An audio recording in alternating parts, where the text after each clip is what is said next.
Karen Whitmore was standing in the middle of my dirt road, screaming like someone had just canceled brunch, veins popping, mascara smudging, and waving a clipboard like it was the final sword in a suburban duel.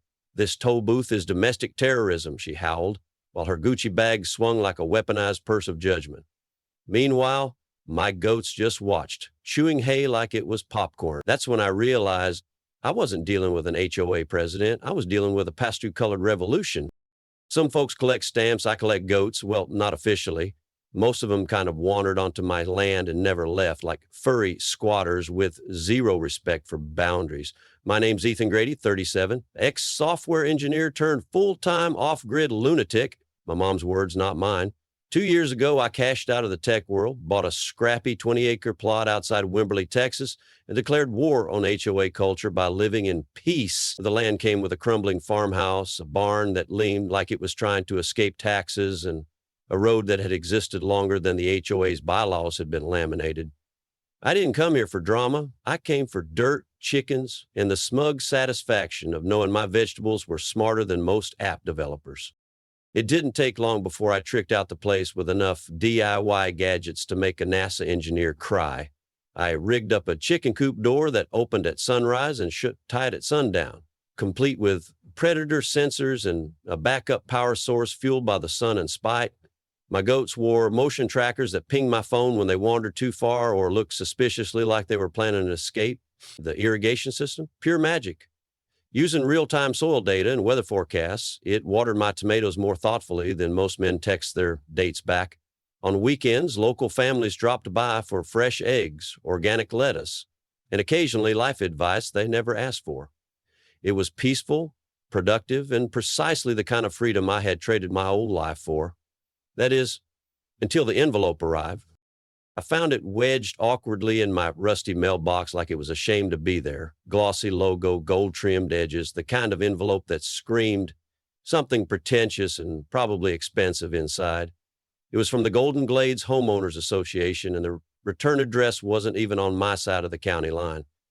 I raised an eyebrow, then both, then had to sit down with a cold sweet tea as I read it. A formal notice about an urgent security meeting to discuss unregulated traffic and access abuse on community-maintained roads. I reread it 3 times, half wondering if I'd accidentally adopted a road without realizing it. I wasn't a member of the HOA. I didn't want to be a member of the HOA. Hell, I thought HOA stood for harassment of agriculture at this point. But the road they were whining about? Yeah, that was my only access to the ranch, and I had the recorded easement to prove it. So I decided to be neighborly. Maybe this was a misunderstanding. Maybe Karen hadn't had her kombucha that day. So I marked the date of the meeting on my calendar with a passive-aggressive skull icon and went back to troubleshooting while my goat tracker app thought Butterbean had teleported to Mexico. But something about the letter stuck in my craw. It was the tone. Too polished, too vague, like they were trying to slide something past me while smiling through bleached teeth. And let's just say, in my experience, when people start throwing around phrases like enhanced security infrastructure, it usually ends with someone putting up a gate they shouldn't. So I showed up at that meeting, boots muddy and flannel wrinkled, looking exactly like the kind of unregulated traffic they wanted to eliminate. I figured I'd listen politely, flash my easement papers, and get back to my compost tea project before sundown. What I didn't know then was that this wasn't about a gate. It was a land grab in disguise. The Golden Glades Community Center looked exactly how I imagined a place run by people obsessed with lawn regulations would look. Freshly mopped tile floors, signs about peanut allergies in 3 languages, and a no pets except emotional support goldfish notice taped to the door. I walked in, still a little sweaty from fixing my goat feeder, and immediately got hit with that distinct scent of lemon-scented bureaucracy. About 20 people sat in polite upright rows like they were auditioning for a brochure about well-behaved citizens. And standing at the front, flanked by a giant rendering of a luxury gated community and a man holding a laser pointer like a wand, was Karen Whitmore. If you've never met a human spreadsheet, let me introduce you. Karen's hair was sprayed into a geometry-defying shell. Her blazer was aggressively beige, and her expression said, I was born to enforce arbitrary rules. She adjusted her mic like it was a tiara and launched into the kind of welcome speech that made me miss the soothing sound of chicken clocks. Welcome, residents, she said with the kind of smile that looked like it had a return policy. Today we'll be discussing our exciting new plans for the Golden Gates gated expansion, an exclusive $20 million 0 cents investment in our future, the crowd murmured approvingly. Then she dropped the real nugget. However, we must address the unsightly traffic from non-resident access, namely the continued usage of our roads by external entities. I didn't need a name tag to know who that entity was. I raised my hand slowly, like a guy trying not to spook a bear. Yeah, I'm Ethan Grady, the external entity, apparently. Just wanted to remind y'all that I have a legal easement to use that road. Karen's lips tightened like she'd just tasted a lemon wearing muddy boots. Yes, Mr. Grady, your historical arrangement is noted. However, the HOA board has voted unanimously to move forward with the security gate installation. She clicked her remote, and the screen behind her changed to a beautifully rendered image of a massive stone archway with iron gates that screamed, "You don't belong here." Then, as if offering me a Groupon for my own backyard, she added, "We are, of course, extending the courtesy of a yearly access card for just $3,000 0 cents annually." She didn't blink once. "You're lucky we're not billing you for wear and tear, Mr. Grady," she added sweetly, like that was a reasonable thing to say out loud in front of witnesses. Someone behind me coughed, and I wasn't sure if it was from shock or trying not to laugh. I looked around the room for any signs of sanity and locked eyes with Mr. Lyle Jackson, an older man sitting near the back, wearing a faded veteran's hat and a look that said he'd seen this show before. He gave me a small nod. I gave him a "can you believe this" shrug. After the meeting, while everyone was busy grabbing gluten-free cookies and complimenting the new gate design, Mr. Jackson pulled me aside near the vending machine. He leaned in like we were trading classified information. "Listen," he said, voice low. "See, Karen's not building that gate for security. She's lining up a deal with the developer, same guy who built those McMansions over in Cypress Ridge. Word is she needs that road of yours out the way so the whole block can go private and boost their listings." I blinked. "Are you serious?" He gave me a look that said, "Son, I don't joke about real estate." And right then, standing under a flickering LED light and surrounded by people arguing about community barbecue rules, it hit me. This wasn't just a gate. It was a plan, a very expensive plan. And I had just become the inconvenient speed bump in Karen Whitmore's golden cul-de-sac fantasy. The next morning, I was woken up not by the gentle crow of my rooster nor by a goat licking my face, which, yes, happens more than I care to admit, but by the aggressive beep, beep, beep of construction equipment backing up on gravel. I stumbled to the window, squinted into the rising sun, and there it was, an army of high-vis vests, hard hats, and one extremely smug HOA rep standing next to a pile of wrought iron and concrete. My access road was being devoured by progress, or whatever Karen called it on her PowerPoint slides. I pulled on my jeans inside out the first time, because panic does that to you, and jogged down the driveway barefoot like some kind of suburban Tarzan. "Excuse me," I shouted over the roar of the machinery. One of the workers, clearly not paid enough to care, waved vaguely in the direction of a clipboard holding foreman. I asked what in the fried pickles was going on, and he answered with a shrug and 4 words, "Just following the work order." Well, about 30 minutes later, Karen herself showed up in heels entirely unsuited for gravel, accompanied by Patricia, her personal assistant, legal enabler, and human scowl. "Good morning, Mr. Grady," Karen chirped, handing me a laminated card. "Your temporary 7-day access pass. After that, you'll need to register with the HOA. I stared at the little card like it was radioactive. "You know this is illegal, right?" I asked. "That's a recorded easement you're fencing off." Karen's smile didn't budge. "Feel free to consult your lawyer. We're confident in our authority." I had never wanted to throw a chicken at someone so badly, so I did what any reasonable man with a boot full of gravel and a face full of frustration would do.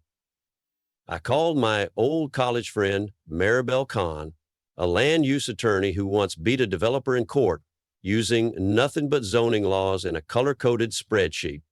Maribel, I said, pacing in front of my now blocked driveway, you ever feel like someone's trying to build a moat around your life? Ethan, what'd you do now? I explained the whole situation while texting her blurry pictures of the gate like I was sending scandalous selfies to a very specific kind of legal enthusiast. By that evening, Maribel had pulled up my easement from the county records, reviewed aerial imagery, and cross-referenced it with my property survey. Okay, she said, voice perking up in that way lawyers get when they smell blood in the legal water. Bad news, they did block your easement. Worse news, it's going to take weeks to get a court order to undo it. I let out a groan. Is there any good news? There was a pause, followed by the sound of keyboard tapping. Actually, yeah, take a tape measure out there tomorrow and check the south post of the gate. If I'm reading this right, it looks like part of their fence is sitting 3 feet onto your property. You could practically hear the gears turning in my brain. So I asked slowly. So, she replied with a grin in her voice, they didn't just block you, they trespassed on you. There was a beat. Then her words dropped like a match in dry brush. You think they blocked you out? Maribel smirked. They just stepped into your war zone. The next morning, I brewed a double batch of cowboy coffee strong enough to unclog arteries and pulled out my property survey like I was planning a bank job. I spread the map across the kitchen table, cleared space between a soldering iron and a basket of eggs, and started sketching like a man possessed. The HOA's shiny new gate, part of it was now legally my gate, or rather, my opportunity. If Karen wants a gate, I muttered to myself, fine. I'll give her the most expensive gate in town. Need the Mission Possible music. I grabbed my notebook, labeled a fresh page, Operation Karen Pay, and started writing a checklist. Structure, barrier arm, signage, solar power, cameras, and a payment system slicker than her HOA budget cover page. By noon, I had texted my buddy Ray, a contractor who owed me for helping him debug his smart oven last Christmas. I need a booth, I said, like a toll booth, small, legal, intimidating, but with charm. Ray didn't even blink. I'm in. Got 2 guys with nothing to do this weekend and a van full of plywood. Bless him. I hit the hardware store like a man on a mission, loaded up on LED floodlights, rebar, solar panels, and 3 industrial-strength motion sensors. Because if I was doing this, I was doing it right. I had even swung by a local print shop and had to make official-looking signs that said, private toll road, $20 0 cents per crossing, monthly pass, $100 0 cents, all sales final. The guy at the counter gave me a high five. Apparently, he once got fined by an HOA for having a whimsical mailbox. That Saturday night, while Golden Glades residents were busy hosting wine tastings and pretending their Teslas weren't leased, we were out there under the stars, building my revenge in 4x4 lumber and Texas grit. Ray's crew installed the booth with a steel-reinforced base, a powered barrier arm, and enough LED strips to make it visible from space.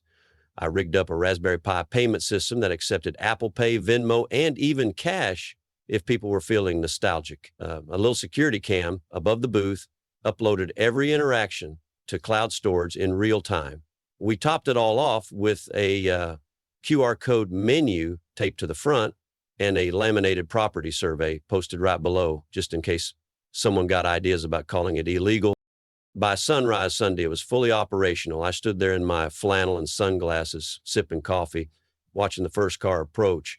With that confused, am I on candid camera look, a sleek black SUV rolled to a stop. The driver, a man in a golf visor and pastel polo, lowered his window. What is this? He asked. I pointed at the sign and said, this road crosses private property, sir. $20 0 cents, please, or $100 0 cents for the monthly VIP package. Includes a smile. He laughed, then realized I wasn't joking. He paid. They always do. By late afternoon, word had spread. The Golden Glades Facebook group was having a full-blown meltdown. Why are we paying 2 tolls? Someone posted. Did the ranch guy go rogue? Others chimed in with photos of the booth, hashtags like Karen Gate and Texas Toll Takeover. It was going viral faster than a PTA scandal. I stayed quiet, let them speculate. I just kept scanning QR codes and smiling. What they didn't realize was I wasn't just blocking a gate, I was opening one. And no HOA handbook in the world could stop what came next. By Tuesday morning, the air smelled like impending legal drama. Or maybe that was just my goat standing too close to the generator. Either way, it arrived in a crisp manila envelope slid under my gate like it was ashamed to be seen. A cease and desist letter from a local law firm hired by the Golden Glaze HOA, claiming my toll booth was an unarrest obstruction and a direct violation of multiple community ordinances. Community ordinances? I wasn't even part of the community. They'd made that perfectly clear with the iron gate and eye rolls. I read it over while sipping coffee and feeding a chicken a grape. Cute, I muttered, tossing it in the Maribel will love this folder. Thursday afternoon, I spotted a white SUV barreling down the road like it had a vendetta. It skidded to a halt in front of the booth, and the driver's window rolled down to reveal none other than Karen Whitmore herself. Big sunglasses, perfect makeup, and that expression people make when they smell expired cheese or civil resistance. $25, please, I said cheerfully, tapping the booth's laminated rate card. Karen looked at me like I'd just asked her to hand over her firstborn. Excuse me? Cash, card, or Venmo, I replied. We're contactless and judgment-free. She scowled, then practically threw a credit card at me. This is extortion. I swiped it, handed her a receipt, and gestured toward the rising gate. Have a pleasant drive. She didn't drive. She stayed parked there, stewing in her leather seat like a dictator who just lost a parking space. This is war, Mr. Grady, she hissed, and trust me, I always win. I smiled. Well, then I hope you brought snacks. Wars can drag on. She drove off in a cloud of perfume and passive aggression, and I went back to adjusting the booth's Wi-Fi antenna. Funny thing about HOA power moves. They only work when people don't fight back. That night, as I reviewed footage from the booth's security cams, I noticed something odd around 2:14 a.m. in a Mayo hour. A figure creeping around the booth wearing an oversized hoodie, moving like someone who's never committed a misdemeanor, but really wants to try. She fumbled with the payment terminal, yanked at the gate arm, and then sprayed something over the camera, unaware I had two backup angles installed, higher, one with night vision. The part that really sold it, she was carrying a designer Gucci bag the size of a poodle. If you're going to vandalize property, maybe skip the $1,200 handbag. Just a thought. I called Maribel the next morning, sent her the footage, and labeled the file Midnight Karen Caught in the Wild. She nearly spit out her tea. Ethan, please tell me you didn't confront her. Of course not, I said. Yet. Maribel forwarded the video to the sheriff's office and recommended I play it smart. Let her hang herself with her own monogrammed rope, she said. You've got all the leverage now. And just like that, the game had changed.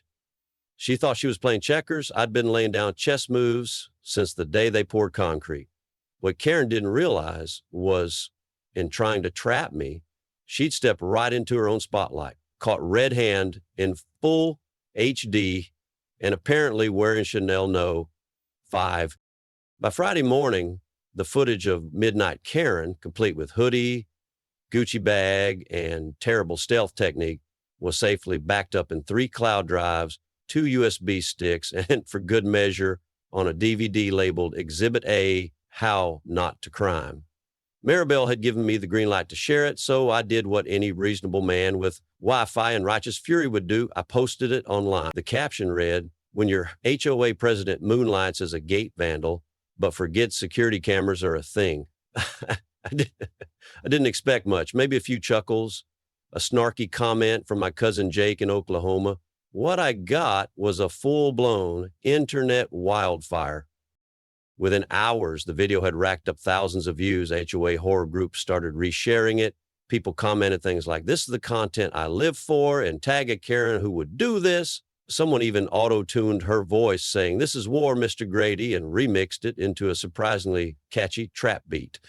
And just when I thought it couldn't get any weirder, the Austin Daily Tribune reached out asking if I was available for an interview. We're doing a feature on modern land disputes and community power dynamics, the reporter said. Also, this is hilarious. I agreed, as long as they didn't fill me in overalls. Got to protect the brand. The piece ran the following Sunday under the headline, From Farm to Firestorm, the toll booth at broken HOA. By Monday, local TV stations were parking vans near the booth, interviewing neighbors and awkwardly dodging my goats. One crew caught Eleanor Hamilton on camera saying, we used to have wine nights and bake-offs. Now we have a lady with a designer purse wrecking infrastructure. It's been a journey. Even better, several Golden Glades residents who had previously ignored me started showing up at the booth with muffins and iced tea, like I was running a quirky roadside attraction. Some even offered to help maintain it. I started calling them the Toll Squad. And then the real shocker, a recall petition to remove Karen Whitmore as HOA president began circulating. A retired school teacher named Nancy Fletcher led the charge, holding clipboard rallies and collecting signatures outside the community pool like she was running for local office. We didn't sign up for HOA Hunger Games, she said into a megaphone at one point. Even Patricia, Karen's right hand, started looking distant, like she was mentally updating her resume. There was talk of misused funds, backdoor deals, and the email I leaked where Karen had written, "Once the rancher gives up, we pave and profit." Not a great look, especially when paired with night vision footage of her yanking on a payment machine like a raccoon trying to steal a gumball. Still, despite everything crumbling around her, Karen wasn't finished. Oh no. This is a woman who once lobbied to ban wind chimes because they aggravated her sinus migraines. She wasn't going down without squealing at least one more time. Just when it looked like she'd finally been HOA'd out of existence, she did what Karens do best: escalate. You think that's the end? Nah. Karen had one more card up her pastel sleeve. By Wednesday evening, the HOA boardroom looked less like a community meeting and more like the opening scene of a courtroom drama, minus the gavel and with twice as many folding chairs. A hastily called emergency session had packed the place with residents, reporters, and one guy who brought popcorn and claimed he was just here for the downfall. Karen sat at the front in her usual pastel power suit, her face tighter than HOA regulations on mailbox colors. Patricia hovered nearby like a political aide trying not to bolt. Nancy Fletcher, clipboard in hand, was already flipping through what looked suspiciously like receipts. I showed up in jeans and a tucked-in flannel, armed with a flash drive and a smile. "Mr. Grady," Karen said through gritted teeth, "you are not on the agenda." "No," I replied, "but I brought something that definitely is." With a nod from Nancy, the projector lit up and I loaded the files. First, the crowd watched security footage of Karen's midnight dance with my toll booth, complete with zoom-ins, timestamps, and a short pause on the Gucci bag for dramatic effect. Then came the emails. And finally, the cherry on top, the audio recording from a previous HOA planning meeting where Karen didn't realize her mic was hot.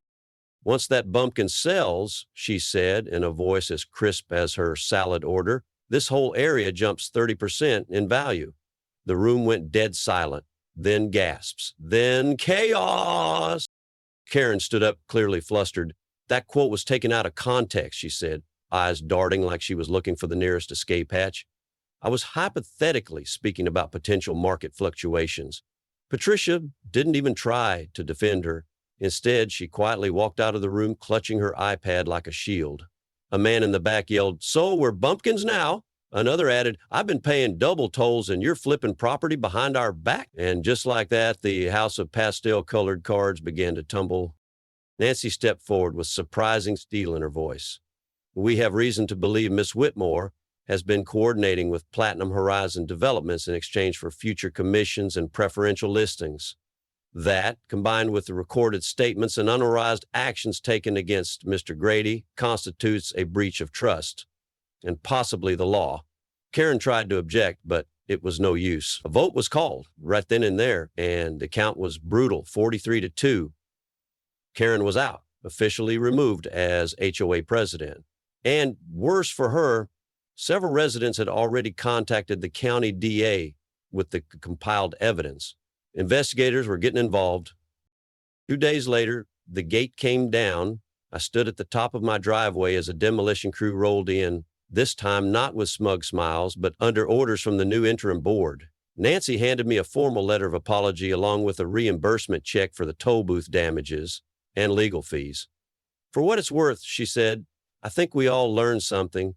"Yep," I replied, "always know where your property lines are, and never mess with a man who owns backup generators and a drone." As the last chunk of steel from the gate hit the ground, a small cheer went up from a group of neighbors. Someone handed out lemonade. A kid started dancing. It was surreal. A community torn apart by fences was now bonding over their destruction. And for the first time in a long while, peace didn't feel fake. It felt earned. A week after the gate came down, I stood out by the old toll booth with a screwdriver in one hand and a sweet tea in the other, squinting at the morning sun like a man about to perform a strange but satisfying ritual. With the help of Ray and his guys, we carefully took apart the structure we had once built in defiance. The solar panels were boxed up, the payment terminal retired, the sign reading $20.00 per crossing ceremonially handed to Nancy, who hung it in the HOA office as a reminder of the time we collectively lost our minds. In its place, we put up something new, a hand-carved wooden sign over a modest archway at the entrance to the property. It read, "Built with spite, rebuilt with love." Funny how things changed. Just a month prior, I was considered a nuisance. Now I was apparently a cornerstone of the community, according to a very sincere thank you card signed by 37 neighbors and one child who drew a goat in a hat. The ranch became a hub of weekend activity. Kids came by to feed chickens and learn about soil sensors. Adults stopped in for gardening tips or to admire my goat birthing alert system, which, yes, still worked flawlessly. Frank and Eleanor offered to run gardening classes on Wednesdays. Patricia, in the weirdest twist of all, showed up one day with homemade peach cobbler and said, "I think I hated this place because I didn't understand it." We gave her a shovel and pointed her to the compost bin. She's been back every week since. Marbel, who had clearly discovered a love for both rural life and revenge law, proposed something bigger. "Let's start a fund," she said one afternoon while sipping lemonade on my porch. "Call it the Land Defense Project or something cooler. We'll help others who get bulldozed, literally or legally, by overreaching HOAs." She filed the paperwork within a week, and suddenly my mailbox was filling with stories from all over the country. A woman in Arizona whose HOA banned her from growing vegetables, a teacher in Florida fined for painting her front door too bright a shade of yellow. "Apparently, we've tapped into something," Marbel said, looking more energized than I'd ever seen her. I just nodded and handed her a chicken to hold. We hosted a gate-free barbecue to celebrate, open to the entire Golden Glades community. There was music, homemade salsa, and a bounce house that may or may not have been goat safe. Everyone brought something to share.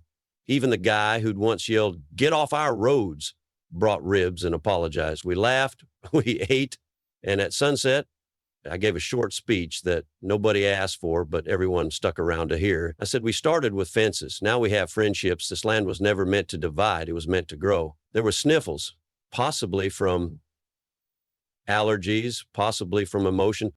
And now things are good, real good. The toll booth's old roof is now part of a playground. The security cameras monitor wildlife for a school science project. The ranch is still mine, but it feels like it belongs to all of us. That's the thing about boundaries. You can draw them or you can grow past them. And trust me, watching people choose the second option is way more satisfying than winning any petty war. They tried to fence me out. Now they walk through open gates, arms full of fresh eggs and ideas. Sometimes standing your ground means more than building fences. It means knowing when to take them down. This story wasn't just about a gate or a toll booth. It was about how one stubborn guy with a goat tracker, a hot glue gun, and a legal easement can remind a whole community what neighborhood actually means. We all have our own Karens in life. Some wear pearls, some wear hoodies. But the real win is turning resistance into connection. Bonus points if you also collect tolls doing it. If this made you laugh, think, or just yell yes at your screen, hit that like button, drop a comment about your wildest HOA moment, and don't forget to subscribe for more ridiculous justice, one story at a time. And remember, revenge is sweet, but it's even sweeter when served with fresh eggs and a side of civil code.